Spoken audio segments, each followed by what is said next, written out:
আল্লাহ কয় জান্নাতের ভিতরে 1 নাম্বার হলো মরণ নাই, 2 নাম্বার হলো বৃদ্ধ হবি না। বৃদ্ধ হবি না। ভালো করে মনোযোগ দিয়ে শুনেন, যে আফসোস গুলা আমাদের মধ্যে দুনিয়ায় থাকে, কিছু কিছু আফসোস আছে কোনোদিন পুরা হবে না। যেমন যদি কেউ কয় আল্লাহ আমি মক্কা শরীফের ইমাম সাহেবরে লইয়া, মদিনার ইমাম সাহেবরে লইয়া, সারা বাংলাদেশের আলেমদেরকে লইয়া একটা দোয়া করুম, আল্লাহ আমার আপনি মরণ দিয়েন না, কবুল হইব নি? তোমার কথা কই না দি?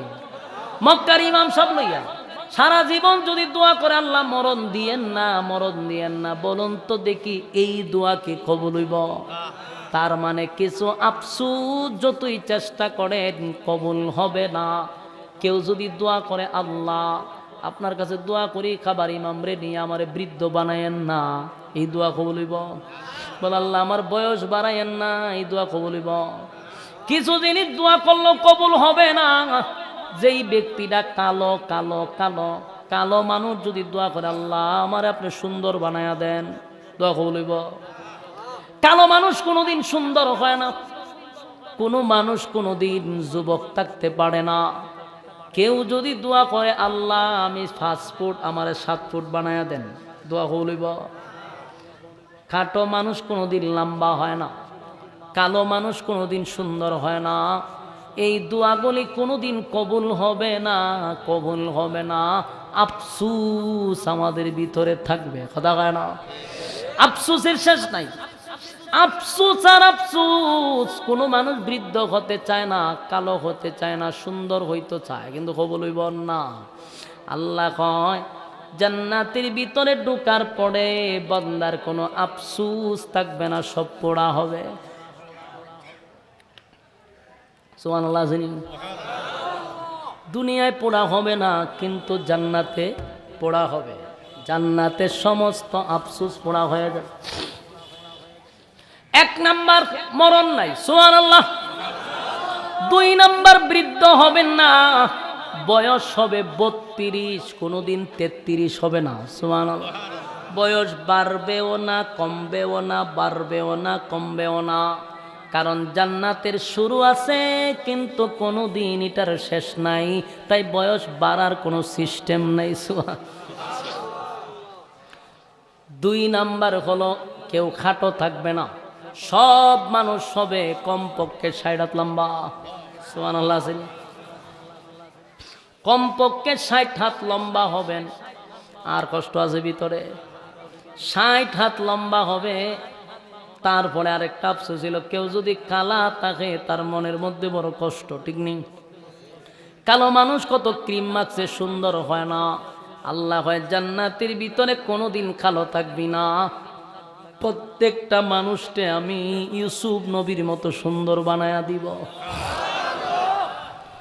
এই ইউসুফ আলাইহিস সালামের মতো সুন্দর পৃথিবীর অর্ধেক সুন্দর ইউসুফ নবীর আল্লাহ দিছে গো। সেই সৌন্দর্য জান্নাতীদেরকে দান করবে, সুবহানাল্লাহ।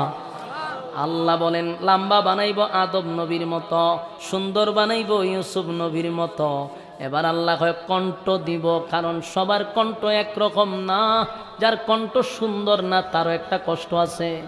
যতক্ষণ বসা থাকবেন গুনাহ হবে না, এটাই সম্ভব। প্যান্ডেলের বাহিরে গেলে গুনাহ হবে, এটাও সম্ভব।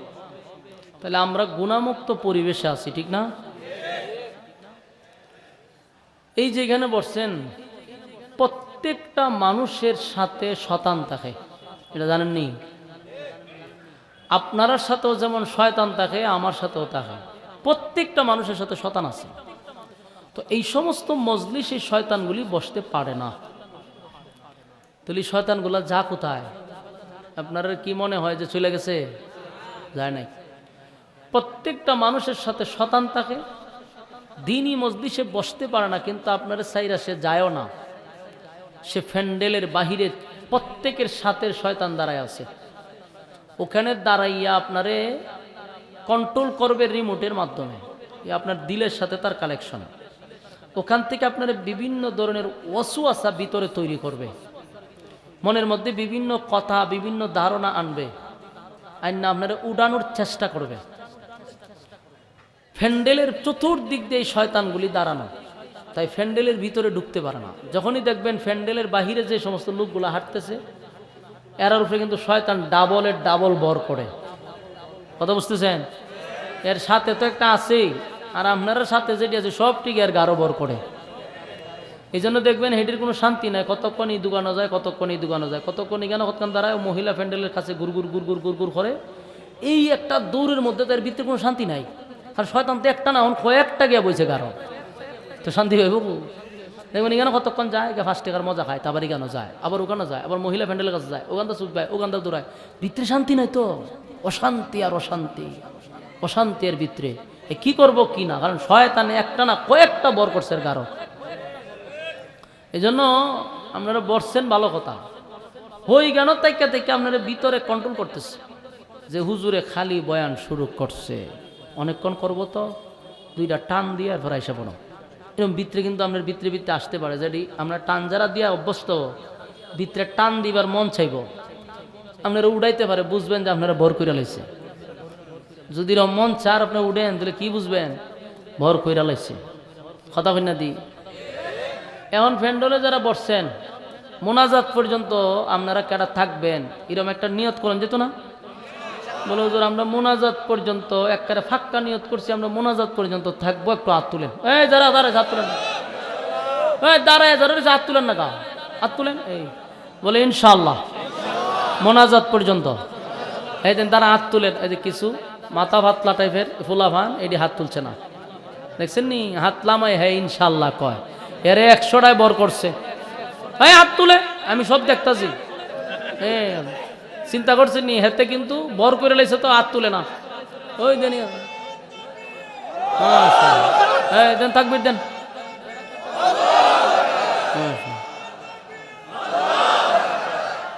যাক, শয়তান যেটি আছে নিডিও গেছে। কিন্তু এখন যদি উঠেন তে আপনার ভাই মানছে ছায়া থাকবো, কইব মাশাআল্লাহ তাই বর করছে, থামসা দেখবো মানুষে। ওই তো ধরে লিছে হুজুর রেদি দূরেলা, উঠতেন না সরম লড়ন যেত না, লড়লেই মানছে বুঝতে পারলে যে মাশাআল্লাহ তাই ধরে লিছে। যে উঠবে আরে দইরা সুরা কালাত করে ফু দিবেন, রাজি আছেন নি? বন বন আপনারা রেডি না করলে আপনারা উড়াউড়ি করবেন, এর লিগে উঠলে এখন সরম মানছে ছায়া থাকবো। সম্মানিত সুধী, আমি আপনাদের জন্য দোয়া করি যে আপনারা আরামের ঘুম হারাম করে নরমাল বিছানাতে বসছেন কোরআনের কথা শোনার জন্য। আল্লাহ আপনাদের দুনিয়া আখেরাতে ইজ্জত বাড়ায় দেক। ময়মনসিংহের মানুষ সরল সোজা, কাজকর্ম করে আপনারা খান, আপনারা সরল, ভেজাল টেজাল নাই, ভিতরটা সরল। এই জন্য কোরআনের প্রতি রাতের 12টার পরও আপনাদের আকর্ষণ আছে। আমি অসুস্থ শরীর, বিশ্বাস করেন আমি অ্যান্টিবায়োটিক খাইয়া উঠছি, 8টা ট্যাবলেট খাইয়া উঠছি। আপনারা মনে করেন যে হুজুররা মনে আলাদা কোনো রড সিমেন্ট দিয়ে হুজুর আর বানাইছে, এর কোনো অসুস্থতা নাই। আমরা হইলাম ফুলটি মুরুগের মতো, আপনারা আমরা থেকে অনেক শক্তিশালী, কারণ দেশি মুরুগ। আপনারা ফুলটি মুরুগ দেখছেন না, একটা শর্ট খালি উল্লা ফুরে জায়গা, আমরা এইরকম বাতাস লাগে টানা লেগে জায়গা। এই জন্য অনেক মাহফিলও গিয়া টিউবওয়েলের পানি খাই না, বোতলের পানি খাই। অনেকে মনে হয় হুজুর একটা বাপ লইছে, দেখছো নি বোতলের পানি খায়, আসলে বাপ না। আজকে খাইছি শেরপুরের টিউবওয়েল, কালকে হেলাম জামালপুরের, এরপরে টাঙ্গাইলের, তা আমার ধরতো না দেখি তা করতো। এই জন্য আমরা বিভিন্ন জায়গার পানিও খাইতে পারি না, অনেক জাত বাতি খাই না, ওই পানি নাই কয় টিউবওয়েলের পানি খাইলাম। আমরা অনেক কষ্টে আছে, আপনারা দোয়া না করলে বাঁচার কোনো সুযোগ নেই। দোয়া আছে তো ইনশাল্লাহ? আসুন, আপনি কি তা আনছেন বাকি আমার জাহানাও ফাটাবেন লেগিয়া, এইটা দিয়ে বরফ ফ্রিজ দিয়ে লইছেন, ঠান্ডা কেমন আনলাইন, ফ্রিজ দিয়ে লইছেন নি মারবার লেগিয়া।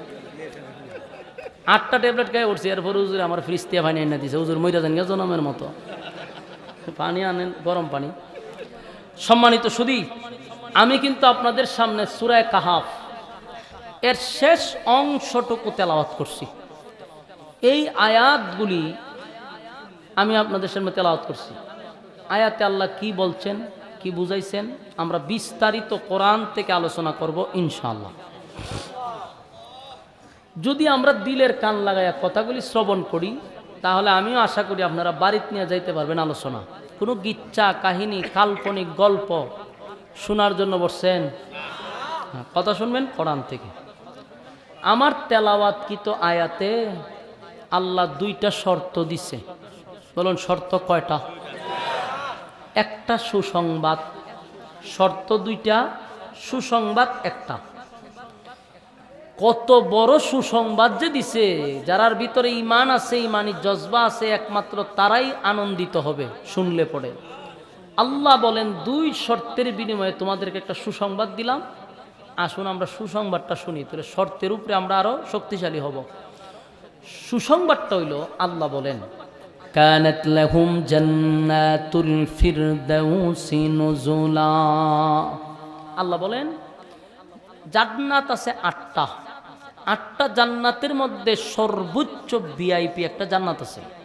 এই জান্নাতটার নাম হইল জান্নাতুল ফেরদাউস। আল্লাহ কয় আমি 2 গুণে গুণান্বিত যারা, তাদেরকে আমি জানাচ্ছি তোমাদেরকে আমি সর্বোচ্চ ভিআইপি জান্নাত জান্নাতুল ফিরদাউস দান করব।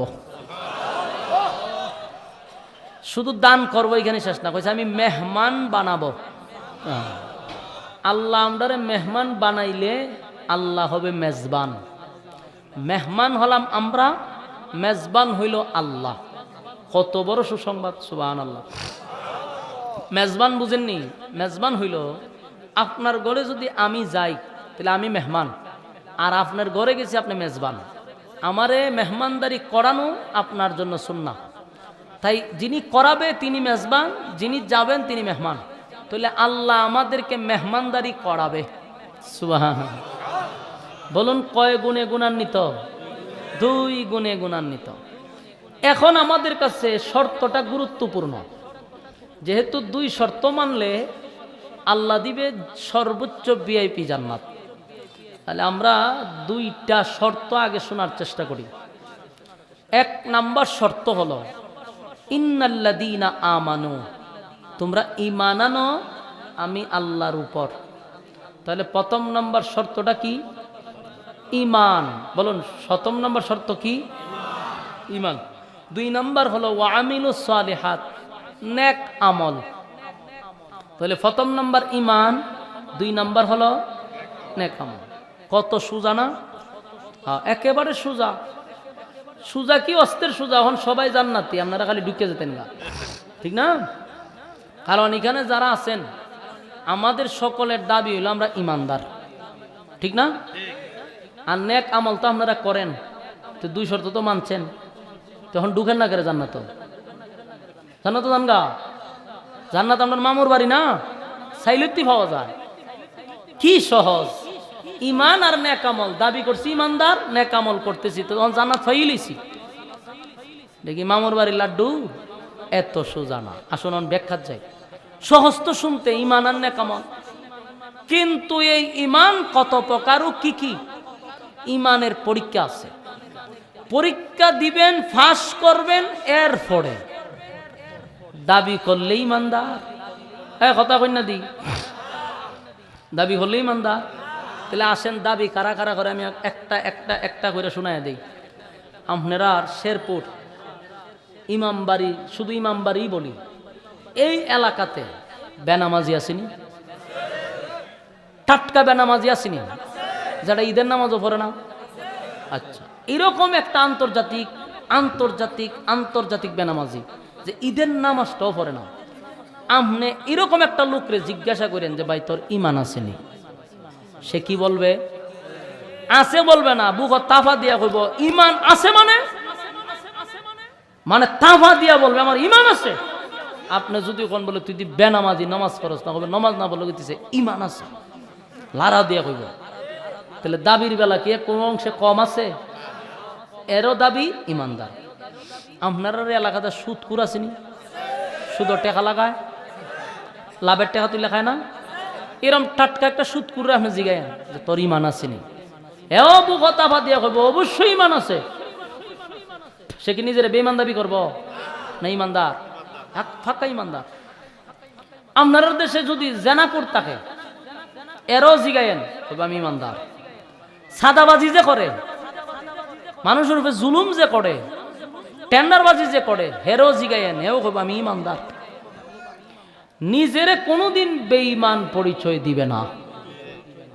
এখন আপনারা যারা এখানে বসছেন, আপনারা নামাজি, আল্লাহওয়ালা, সব ঠিক আছে, আপনারারও দাবি ইমানদার। আমি যে বক্তায় যে ওয়াজ করতাম, আমারও দাবি ইমানদার। তাহলে সর্বশেষ ফলাফল কি হইল? সুদকুরেও কই ইমানদার, ঘুষকুরেও কই ইমানদার, বেনামাজিও কই ইমানদার, বেফরদাওয়ালাও কই ইমানদার, ঘুষকুরেও কই ইমানদার, জানাকুরেও কই ইমানদার, টেন্ডারবাজেও কই ইমানদার, সাদাবাজেও কই ইমানদার। কথা হয় না? সবাই দিয়ে ইমানদার দাবি করে বইছে। বেঈমান কেউ নাই, সবাই দাবি হইলে ইমানদার। অথচ আল্লাহ কইছে প্রথম নম্বর শর্ত হইল ইমান। দাবির বেলায় ইমানদার হইলে চলবে না কাজের বেলা হইতেইব? কাজের বেলায় ইমানদার হতে হবে। এখন আসুন, ইমানদারের প্রথম হলো, যদি আপনি ইমানদার দাবি করেন আর ইমান আনেন, ইমানের জজবা থাকে, ইমানের পরিপূর্ণতা থাকে, 100% ইমানি পরীক্ষা হবে। আমার ইংরেজি কথা বুঝছেন না? আমি কি তা ইংরেজি বলছি না বাংলা বলছি? তীরে দিয়ে কইলে বুঝলেন না দিয়ে আপনারা? বাংলা না বুঝলে অন কিতা কইতাম, মাতৃভাষা বলে কইতাম। মনোযোগ দিয়ে শুনেন, সাসারের ট্রান্সলেটও পাঠাই দেন, এখান থেকে ব্যাখ্যা করে নেব না। আমি যে বুঝাইলাম এটা আপনারা বুঝতে পারছেন? কি বুঝছেন এটা আমরা বুঝাই দিব তো। এটা একটা ক্লাস, আপনারা যদি এখান থেকে শিক্ষা না জানতে শিখবেন কৌ। এই জন্য আমি বারবার একটা কথা রিপিট করি, যেন বাড়িতে লয়ে যেতে পারেন। ওয়াজ ওয়াজ বলে ফ্রেন্ডলি শেষ, বাড়িতে লয়ে যেতে না। ওয়াজ নিয়ে যাইতে হবে বাড়িতে, একেবারে টুডস্থ মগস্থ করতে হবে। ইমানদারের দাবি তো সবাই করলো, বলুন ইমানের পরীক্ষা আছে না নাই? ইমানের পরীক্ষা আছে। ইমানের পরীক্ষা হবে, এরপরে আল্লাহ আপনাকে ফেরদাউস দান করবে। তখন পরীক্ষা কখন? আমরা যেই পরিমাণ ইমান আনছি, এই ইমানদারের উপরে কিসের পরীক্ষা হইতো? আমরা তো ক্লাসের ছাত্রই না, ক্লাসের যে থাকে তার নিয়ে ভর্তি পরীক্ষা হয়। আমার কথা কি বুঝতেছে? হ্যাঁ, মনোযোগ দিলে বুঝতে পারবেন। যে ক্লাসের ছাত্র তার পরীক্ষা হয়। ক্লাসে যদি ভর্তি না হন, ছাত্রই যদি না হন, আমরা পরীক্ষা নিব? তাহলে পরীক্ষা কার নেয়? ক্লাসের ছাত্র পরীক্ষা হয়। আমরা যেই তালের ইমানদার, আমরা তো হিসাবে ক্লাসেরই না, আমরা পরীক্ষা নিব কেমনে? কিভাবে? আমরা যেই তালের ইমান, আমরা পরীক্ষা লাগে না তো। আমরা 5 টাকা দিয়ে আমরা ইমান কিনন যায়। এমনকি আমরা একটা 5 টাকার রং সার কাছে আমরা ইমান বিক্রি করি। তিমন ইমানদাররা আবার পরীক্ষার দরকার আছে? কথা হয় না? এই ইমানদারের পরীক্ষার দরকার নাই তো। বালা করে একটা রং চা খাওয়াইলে হেবাটা ইমান বিক্রি করে লাগে। যখন ইলেকশনের মৌসুম হয়েছে না, শাস্টল গুলাতে গিয়া দেখবেন সবসময় জমজমাট থাকে। তো মনে করেন গুরু মার্কা একজন দাঁড়াইছে, গিয়া হলো যে আমি গুরু আইছি, ভোটটা খারে দিবেন। তো উপস্থিত সবাই কয় সিদ্ধান্ত হইছে না। তখন গুরু মার্কায় ম্যানেজাররা কইল যারা রং চা খাওয়ান। তো জনমের খাওয়ান খাওয়াইছে, খাওয়ানোর পরে গুরু জিগায় বুট খারে দিবেন। সমস্ত সুদ তারা কয় যে রং চা খাওয়াইছেন আপনি, বুট তো আপনারই দেওয়ান লাগে। গুরু মার্কা খুশি না বেজা? খুশি। সালামাল কি দিয়া গুরু মার্কা গেছে। কিন্তু যারা চা খাইছে এরা কিন্তু উঠে নাই, এরা বসে রয়েছে। কিছুক্ষণ পরে এই হোস্টেলে আবার ঢুকছে বৈশ মার্কা। বৈশে গিয়া কয় যে আপনারা চাটা খাইছেন নি? তো বুটটা খারে দেওয়ার সিদ্ধান্ত নিয়েছেন? কখনো সিদ্ধান্ত হয়েছে না। এর আগে কিন্তু সিদ্ধান্ত দিয়া দিছে, কিন্তু বৈশরে কি কয় সিদ্ধান্ত হয়েছে না। তো বৈশে কয় তেরারে দুধ চা খাওয়া, খাওয়াইছে দুধ চা। সিদ্ধান্ত হয়েছে নি? কইছে আপনারই বুট দিব। বৈশ খুশি। কিছুক্ষণ পরে ছাগল আইছে, ছাগল মার্কা এসে দেখো বুট খারে দিবেন। এই জাতীয় কয় সিদ্ধান্ত বলেছে না। 2 জায়গার সিদ্ধান্ত দিয়ে রাখছে। ছাগল এখনো সিদ্ধান্ত দেয় নাই। ছাগলে কয় রং গেল, দুধ গেল, এখন কফি মার। জনমের কফি খাওয়াইছে। ছাগলে এখন জিগায় বুট খারে দিবে, সর্বনাশ। দুধ না রং না আপনি খাওয়াইছেন, আপনারা কি কফি? জীবনে খাইছি না কফি, খাওয়াইছেন কফি। তো বুট তো আপনারই দেওয়ান লাগে। ছাগলও খুশি, বৈশও খুশি, গুরুও খুশি। বুট কয়টা দিছে? কয়জন রে? এর ইমান আছে না গেছে? এই জাতিরে কি আবার পরীক্ষা করণ লাগে? এই জন্যই আমরা নিজের দাবি করি ইমানদার, কিন্তু আমরা ইমান যদি মাফা যাইতো তাহলে জিরুতায় বসে থাকতো। জ্বর মাফার একটা মেশিন আছে, এটার নাম হইল থার্মোমিটার। ওই দেখবেন একটা কলমের মতো, এটা বগলের নিচে ঢুকায়। ঢুকাইয়া কতক্ষণ রাখে, এরপরে ঠান্ডা বাইর করে কয় 104। কিন্তু জ্বর দেখা যায় না, ধরা যায় না, কিন্তু মিটারও উঠে যে এটার এত পয়েন্ট আপনার জ্বর। আল্লাহ যদি ইমান মাফার এরকম একটা থার্মোমিটার দিত, তাহলে এই দেশের অনেক ফির ধরা পড়তো, বক্তা ধরা পড়তো, নেতা ধরা পড়তো, খেতা ধরা পড়তো। ঠিক না ঠিক? নেতায় যখন হয়তো আমার চরিত্র ফুলের চেয়েও পবিত্র, আপনারা আমার একটু দেখেন, আমি গুরু মার্কা দাঁড়াইছি, এই যে আত তুলছে পাবলিক আইন না, ওই আতের নিচে ঢুকাই দিল থার্মোমিটার দিয়া, হইল নেতা লড়াচড়া করেন যেতেন, একটু সময় সহ্য করে খারিতা করে, নেতায়ও চুপ করে খারি থাকতো, থার্মোমিটারটা ঠান্ডা বাইর করে দেখতো, নেতার ইমান 0। তখন মানছে কইতো যে নেতা এতক্ষণ স্লোগান দিলি, তোর চরিত্র ফুলের চেয়েও পবিত্র, তোর দিবাটা ইমানই নাই, ইজ্জত থাকবো নি, তখন শেষ। ফির সাবাইছে মুরিদ করতো, ফিরেরও বগলের নিচে ঢুকাই দিছে থার্মোমিটার। হয় হুজুর সহ্য করে লাইন, দেখি আগে আপনার ইমান কই আছে, তেনে মুরিদান হইতাম, মাইপা দেখি ইমান 0, ফিরের ইজ্জত আসেনি। তখন কয় হুজুর মুরিদ করবেন, পরে মান সম্মান লয়ে বাড়ি যান। বক্তা আইসি, আমি ওয়াজ করতাম, ওয়াজের আগে চেক আপ করতাম, আমার আলাদা রুমনিয়া হয়তো হুজুর আইন একটু চেক করে লাই আপনারে, বগলের নিচে আলগে দিন, আলগে দিলে থার্মোমিটার ঢুকাই আমারও ইমান চেক করে লিত। ঠিক নেই? ধরা পড়লে হয়তো হুজুর আর ওয়াজ এবার সামনে সুজা বাড়ি যান গিয়া। বাস্তব না বাস্তব? আল্লাহ আমাদেরকে কতটা মায়া এবং মহব্বত করে এমন মিশিং দুনিয়াতে দেয় নাই, নাইলে প্রতিটা ফদে আমরা বেজ্জতি হইতাম। এটা করে নাই কেন? বন্দার প্রতি মায়া আর মহব্বত। বন্দা, আমি চাই না তোর আকাম কুকাম মানুষের সামনে প্রকাশ হোক, তুই নিজে নিজে শুধরাইয়া যা, আমি সুযোগ দিলাম। এই সুযোগ পাইয়া এখন সুদখুরেও হয় ইমানদার, ঘুষখুরেও হয় ইমানদার, বেনামাজিও হয় ইমানদার, বেফরদাওয়ালাও হয় ইমানদার। কারণ এ জানে দাবি করলে কি হয়েছে, মাইপা দেখার মিশিং নাই। ঠিক নেই? এই জন্য যার মনে যে চায় ওই নিজের ইমানদার দাবি করে বসে থাকে। কিন্তু এখন শুনেন আল্লাহ কি বলে, এটা তো আমাদের দাবি আমরা ইমানদার। আল্লাহ কি কয়? আল্লাহ আয়াতে বলেন, আমিনু কামা আমানান নাস। আল্লাহ বলেন আমিনু কামা আমানান নাস, তোমরা ঈমান আনো ওই মানুষদের মতো। ওই মানুষ বলতে আল্লাহ কি বুঝাইছে? আল্লাহ ওই মানুষ বলতে সাহাবায়ে কেরামদেরকে বুঝাইছে, যে তারা ঈমান আনছে ওই মানুষদের মতো তোমরাও ঈমান আনো। কারণ আমরার যে ঈমান, এই ঈমানের কথা কইছে না, কইছে ওই মানুষদের মতো যারা ঈমানের পরীক্ষা দিয়া ফার্স্ট ডিভিশনে পাস করছে এবং দুনিয়ায় থাকতেই জান্নাতের সার্টিফিকেট পাই লইছে। সুবহান। দুনিয়ার থাকতে আল্লাহ জান্নাতের সার্টিফিকেট দিয়ে দিয়েছে, তুমি জান্নাতি, তুমি জান্নাতি, তুমি জান্নাতি, নাম দূরে দূরে হয়ে দিছে। এমনে এমনে না পরীক্ষা দিছে? পরীক্ষা দিছে। তাহলে আমাদের অপেক্ষা করতে হবে যে আমরা যে ইমানদার দাবি করছি, যদি সত্যিকারের ইমান অটল থাকে, পরীক্ষা আসবে। কথা হয় না? পরীক্ষা আসবে। এখন পরীক্ষা কিভাবে আসবে? পারে কাউরে আল্লাহ গরিব বানায়া পরীক্ষা করবে, কাউরে আল্লাহ ধনী বানায়া পরীক্ষা করবে, কাউরে রোগ বেমার দিয়া পরীক্ষা করবে, কাউরে পেরাশানি দিয়া পরীক্ষা করবে। সাবজেক্ট ভিন্ন। আমারে যদি গরিব বানায়া পরীক্ষা করে, আমি বুঝে নিতে হবে আমার সাবজেক্ট এটার উপরে থাকেই আমার ফাঁস করতে হবে। আবার কাউরে আল্লাহ 1000 কোটি টাকার মালিক বানাইছে, ওই 1000 কোটি টাকাওয়ালা মালিক রে ওই টাকার উপরে রাখি আল্লাহ পরীক্ষা করবে, এখানে সে ফাঁস করতে হবে। কাউরে আল্লাহ দিনভর অসুস্থ, খালি অসুস্থ, ওই অবস্থার থেকেও তোমার পরীক্ষা দিয়ে ফাঁস করতে হবে। কথা কি বুঝতেছেন? মুসা আলাইহিস সালাতু ওয়াস সালাম তো নাম শুনছেন, উনি আল্লাহর সাথে কথা বলতো। উনার একটা আলাদা পাওয়ার কি ছিল জানেন? ডাইরেক্ট আল্লাহর সাথে কথা বলতো। তুর পাহাড়ে যেত, গিয়ে আল্লাহর সাথে কথা বলতো, যদিও মাঝখানে পর্দা ছিল, কিন্তু কথা বলতো। তো মুসা নবী যখন রাস্তা দিয়ে যায়, তখন এক বৃদ্ধা মহিলা মুসা নবীর আটকাইছে। আটকায় আরো কথা আছে, বলে কি দেখছো নি গড়টা? এটা একটা জুফরি গড়, বৃষ্টি পড়লে এটার ভিতরে ঢুকে, রুদ্র বেশি করে আইলে আমার গড়ের ভিতরে ঢুকে। আমি এমন গরিবের গরিব যে আমার জুফরি গড়টা ছাড়া আর কিছুই নেই। আমার কথা কেমন বুঝতেছেন?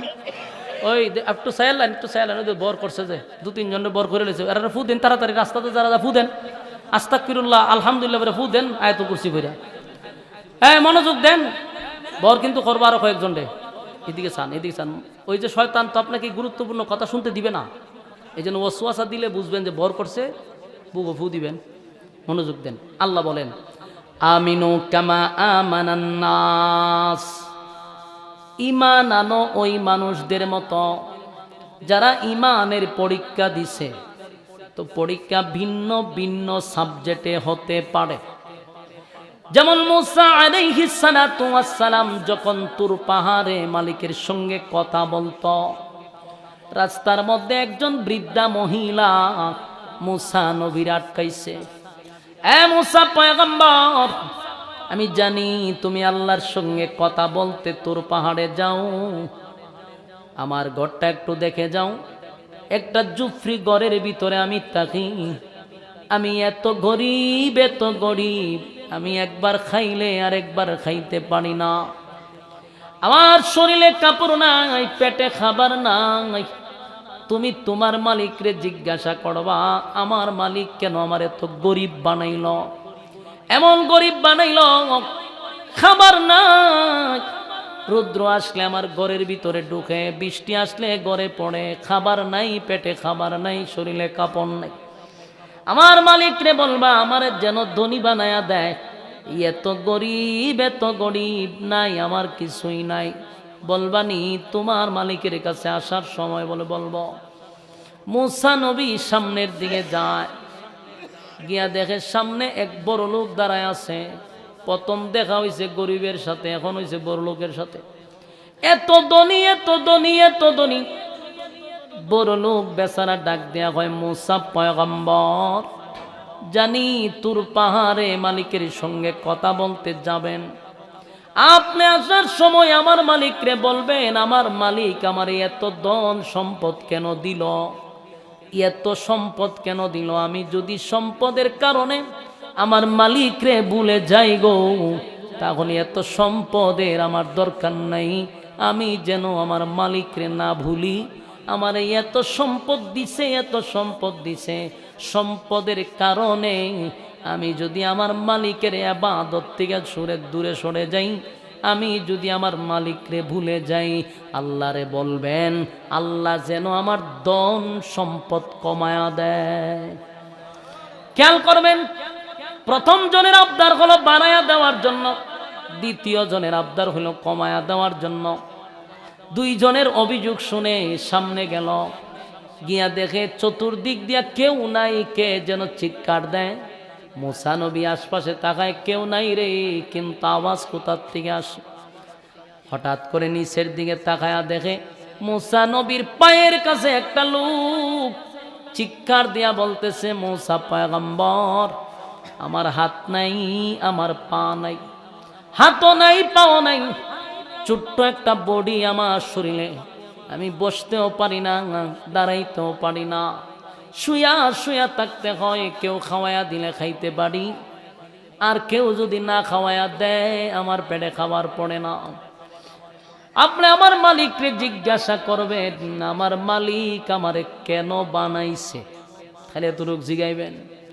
আমার তো হাতও নাই পাও নাই, শরীরও পুরাটা নাই, তাহলে কেন আমার মালিক আমারে বানাইল, কোনো কামে বানাইল কিনা, কেন বানাইল, ওইটা শুধু আমার মালিকরে জিজ্ঞাসা করবেন। বেহুদা বানাইছে না প্রয়োজনে বানাইছে। ইগানো চিল্লা চিল্লি করে দৌড়া লই না করে, দু তিনজন যান ইয়া তো ভাবো দই রেডের বান্ধা নিয়ে হলাই তো রাখেন, শয়তান লিগা গারো বর করছে এটিরে, এটা লাড়ি লান লইয়া উরুম তুরুম বাইরে শুরু করেন। শয়তান নিজে ও শুনে না, কেউ রুম তো দেয় না। হ্যাঁ মনোযোগ দেন, দেখছেন নি কারবারটা, আমি তো কই শয়তান বাইরে থাকে, আপনারা তো বিশ্বাস করতেছেন না। আপনারা শয়তান বই তো কার গারো এর গারো গিয়া বয় বই আইতেন আপনার জাখরায়, বুঝছেন নি, শয়তানে লাড়া ছাড়া করে। আমার কত ওয়াজ ভালো না লাগলে বাবা তুই আধা কিলো দূরে যা, যারা শুনতে চায় তারা সে বাধা দেয় কেন, বুঝতে হবে শয়তানে বর করছে। কথা কই না দি, শয়তান নিজেও শুনতে চায় না, কেউ রে শুনাইতেও চায়। আপনার একটাকে বর করছে কারারে, আশেপাশে যেটি আছে। কথাগুলি মনোযোগ দেন না, বিরক্ত লাগতেছে আপনারা। আর আমি শুধু পরীক্ষা বুঝাইতে চাই, মালিক যে পরীক্ষা করবে একটু মনোযোগ দিয়ে শুনেন। দুই ব্যক্তির অভিযোগ শুনে তৃতীয় নাম্বার ব্যক্তির অভিযোগ হইল, আল্লাহরে জিগাইবেন আমারে কেন বানাইছে, আমারে কোনো কাজের লেগে বানাইছি না, না বেহুদা বানাইছে। মুসা নবী তাকায়া দেখে তার শরীর নাই, ছোট্ট একটা মানুষ। মুসা আলাইহিস সালাতু ওয়াস সালাম তুর পাহাড়ে গেল, আল্লাহর সঙ্গে কথা বলল রে।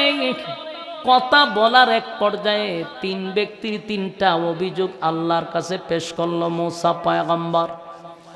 মালিক তিনটার সমাধান দিয়া দিল। মুসা নবী এবার যখন রাস্তা দিয়া যায়, সর্বপ্রথম দেখা হইছে ওই হাত নাই পা নাই ওই প্রতিবন্ধী লোকটার সাথে। ওই লোকটা চিৎকার দিয়া বলে, মুসা পয়গম্বর, সারাদিন আপনার অপেক্ষায় দাঁড়ায় আছি গো, কখন আপনি যাবেন আর আমি শুনবো আমার মালিক আমারে কেন বানাইল। আল্লাহ কি আপনারে কিছু বলছে?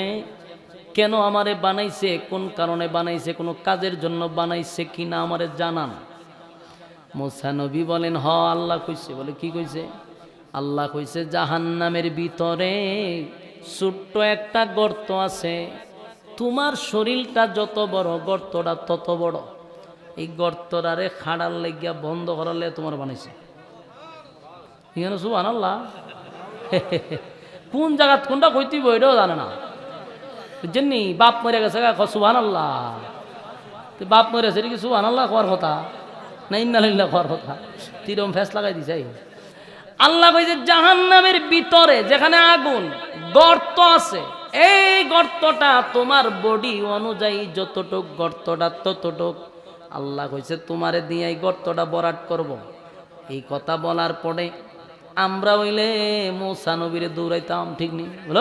আমরা পয়গাম্বর এটা কিতা কইলে আমরা জিততে যাইতাম, রাগান্বিত হইতাম যে হায় হায়, তাহলে আমারে বুঝে আল্লাহ আগুনে ফুরাইবার লাগি বানাইছে। মুসা নবী বলেন, শোনো, আল্লাহ বলছে তোমার শরীরটা ওই গর্তের ভিতরে দিয়া বরাট করো। এই কথা শোনার পরে আমাদের কাছে খারাপ লাগবে, আমাদের রাগ উঠবে, আমরা নিজেকে নিয়ন্ত্রণ করতে পারবো না। এর কয়েকটা লজিক আছে। এক নাম্বার হইল, আল্লাহ আমারে হাত দিল না, পা দিল না, অসহায় বানায়া পাঠাইল, আবার আমারে জাহান্নামের আগুনেও জ্বালাইব, আমরা রাগ উঠবো নি? কথা কয় না। কিন্তু এই লোকটা যেই মাত্র শুনছে তারে জাহান্নামের ভিতরে একটা ছোট্ট গর্ত আছে, এই গর্তটা বরাট করার জন্য বানাইছে।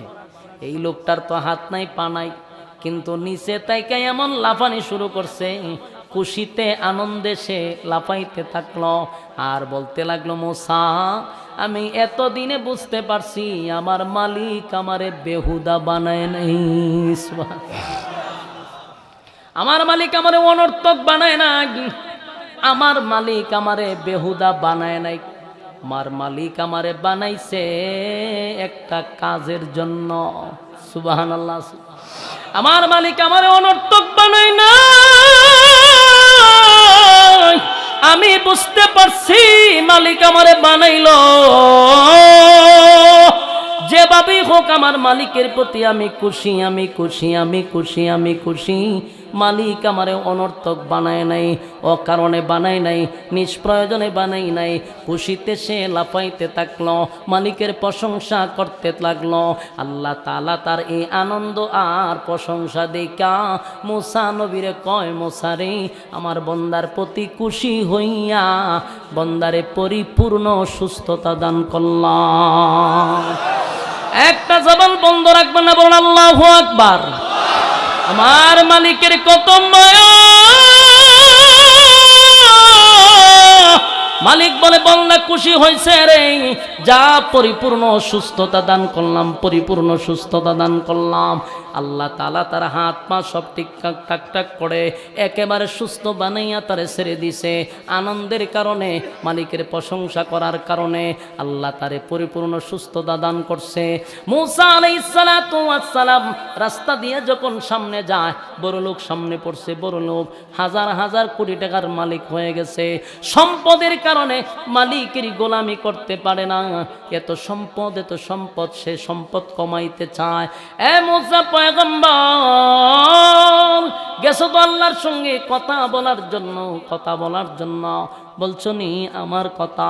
আমার এত সম্পদ আল্লাহ দিছে, এত সম্পদ আল্লাহ দিছে, আমি আমার মালিকরে যদি সম্পদের জন্য ভুলে যাই, এই ভয়ে আমি সম্পদ কমাইতে চাই। মূসা নবী বলে, আল্লাহ বলছে তুমি মালিকের শুকরিয়া আদায় কইরো না, মালিকের শুকরিয়া আদায় করা বন্ধ করে দাও, আল্লাহর শুকরিয়া আদায় কইরো না, মালিক আস্তে আস্তে তোমার ধন সম্পদ কমায়া দিবে। কথা কি বুঝতেছেন? যে মালিকের শুকরিয়া আদায় করবে না তার সম্পদ কমে যাবে, নিয়ামত কমে যাবে। কিন্তু এই লোকটা ডাক দিয়া বলে, মূসা পয়গম্বর, জিরু ছিলাম জিরু, আমার মালিক আমারে হিরু বানাইছে, আমার কিছুই ছিল না, আমি গরিব, একবার খাইলে আর একবার খেতে পারি নাই, কিন্তু এত সম্পদ দিছে, এত টাকার মালিক বানাইছে, আমি বুঝি আমার মালিকের শুকরিয়া আদায় করা বন্ধ করে দিব? না না, হতে পারে না। যেই মালিক আমার এত কিছু দিল, আমি কেমনে গো মালিকের শুকরিয়া আদায় করা বন্ধ করে দেই? না, আমি শুকরিয়া আদায় করা বন্ধ করব না। এতে যদি তামাম পৃথিবীর মালিকও বানায়া দেয়, আমি মালিকের শুকরিয়া আদায় করা বন্ধ করব না। জোরে কোন সুবহান। আল্লাহ তাআলা তার সম্পদ শুধু বাড়াইতে আছে, সম্পদ বাড়ায়া দিছে।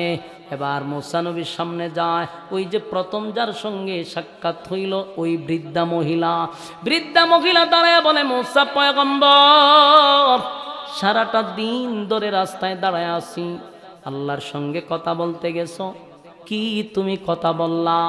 কি কথা তোমার হয়ে গেল আল্লাহর সঙ্গে? মূসা নবী কয়, হ্যাঁ, আপনার বিষয়টা আমি আল্লাহর সঙ্গে বলছি।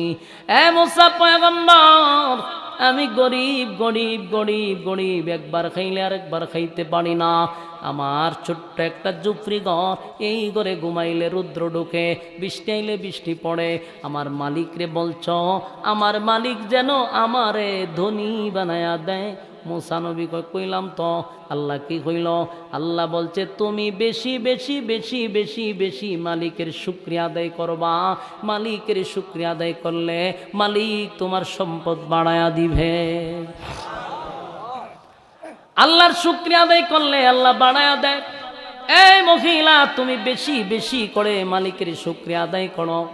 মহিলার মেজাজ গেছে গরম হইয়া, আল্লাহ আমার এই পর্যন্ত কি দিল, কি দিছে যে আমি শুকরিয়া আদায় করব? দেওয়ার মতো কিছুই দেয় নাই, আমার নাই, কিছুই নাই, তাহলে আমি কেন শুকরিয়া আদায় করব? আমার ছোট্ট একটা ঘর, এই ঘরের মধ্যে থাকি, খানা নাই, আমার পেটে খাবার নাই, শরীরে কাপড় নাই, তারপর ঘরের মধ্যে আমি বসে থাকি, তুমি বলো আমি শুকরিয়া আদায় করব? আমার মালিক আমারে না দিলে কেমনে শুকরিয়া আদায় করব? এই মহিলাই কথা বলার পরে পিছন দিকে তাকায়া দেখে তার জুফরি ঘর নাই। কথা বুঝতেছেন? যেটা আসিনিটা বাতাস উড়ে লই গেছে। মূসা নবী বলেন, এই মহিলা, তোমার ঘর কোথায়? কয়, বাতাসে দিয়ে লইয়া গেল গা।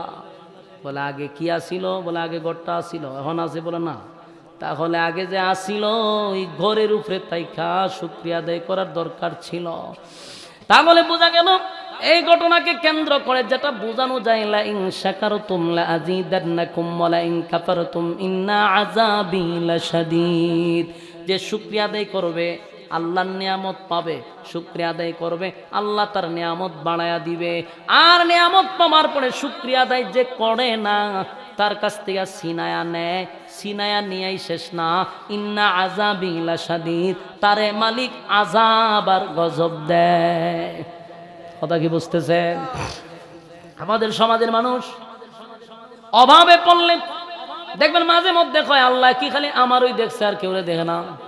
এরকম কথা হয়নি? আল্লাহ খালি আমারে দেখছে আর কেউ দেখে না। না, যেই হালতে আসি সেই হালতেই আলহামদুলিল্লাহ। কথা কয় না? কারণ আমার সাবজেক্ট গরিব বানাইয়া মালিক পরীক্ষা করবে। আবার কেউ আছে ধনী, এত ধনী, হাজার কোটি টাকার মালিক, বাংলাদেশে তার ঘর বাড়ি হয় না, বসুন্ধরা বানায় ঘর, গুলশানে বানায় ঘর, জায়গায় ঘর বাড়ি বানাইছে, এরপরও হয় না। বেগম পাড়ায় গিয়া বাড়ি বানায়, দেশের টাকা লুট কইরা নিয়ে যায়, এরপরও হয় না। সুইস ব্যাংকে টাকা জমা রাখে, তারপরও হয় না। কানাডায় বাড়ি করে, তারপরও হয় না। আল্লাহ হয় তোরে বড় লোক বানাইছি, পরীক্ষা শুরু করছি। এক কিয়ামতের কঠিন ময়দানে পাই পাই পাই করে আমার কাছে হিসাব দিতে হবে। তোরা হিসাব দিতে যতদিন লাগবে, গরিব রায়ের 500 বছর আগে জান্নাতে চলে যাবে।